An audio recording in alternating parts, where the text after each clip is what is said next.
Tala Fou i se whapoponga fo i o tala mai Ausetalia na re peideo Samoa. Ua wholawhara mai era ri pārami o Anthony Albanese se whaputu ngā tupe valu se lau fast for 2 miliona mo le Northern Territory i le isi o no tausanga.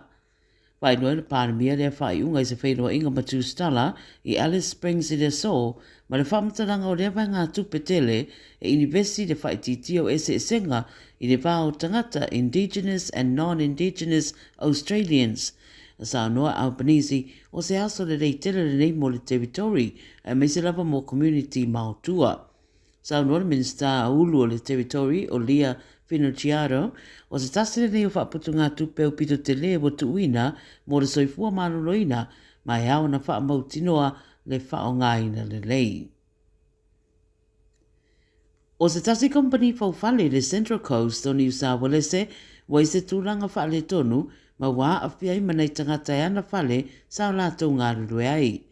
O le company le Clark Holmes e whaamautu i Corrogan le e autu i eire ripoti rea ma e tantanwina o le sitia peo le tawa o loa faufale ma le tutongi le Labour wa tau fia mai eire company mai le wha mai eina o ana ngā ruenga. Wa ta ua le ripoti le 9 News whaapsota ia tangata e ana whale ma pisinisi sa ngā rurue ai le Clark Holmes e whainoa le tūranga o tura i mai ma whetuna inga i kon karate ua mai a sainia.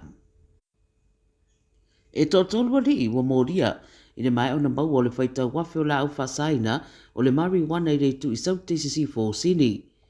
Whatau nuina leo le polo inga mo le saidi o se whale Ingleburn e Leppington i Ingleburn Road i lea Sonanafi ia mai se dia ma le rima afe la au na maua iai i lea sa i ringa. Whai mai leo na o lātou maua whaamtaranga e whaatatau le mata upule nei ma whaatinu ai lo le suenga. Ta wele ripoti le sosora ese o ri e to toru mai le whale na nga iei le sa i ringa aina toi maua ini no fuanga la latane ma pu eilo e leo. O le mātatua i rātou ia toru suruono, fast food toru ma le toru suriva tusanga, ai leo whaatanga ina le tala i tua, ma u fuafua tutura i le whaamsinonga i le so. O le wha lea ina ma le wha o le fua a le Nazis i le o ngā tatonu o sini, le o mōri aini ri se to orua e leo.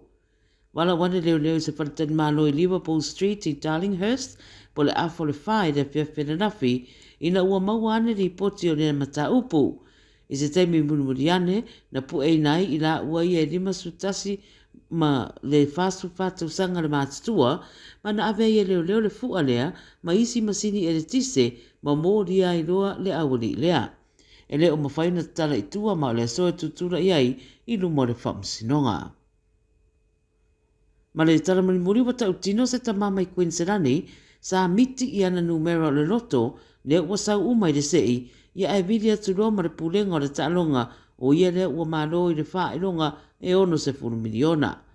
O le ua manu malo e mai Bribey Island i Queensland e na o ia ua whaamnia i le wha ilonga mua le Powerball i le pō na pō.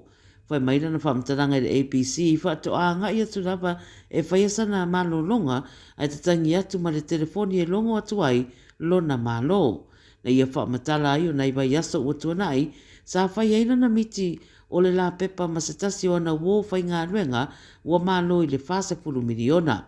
Talu mai lama le taimi lea e ovaloa ma le whase 10 miliona se wha ai longa o le loto whaatau loa ma la pepa.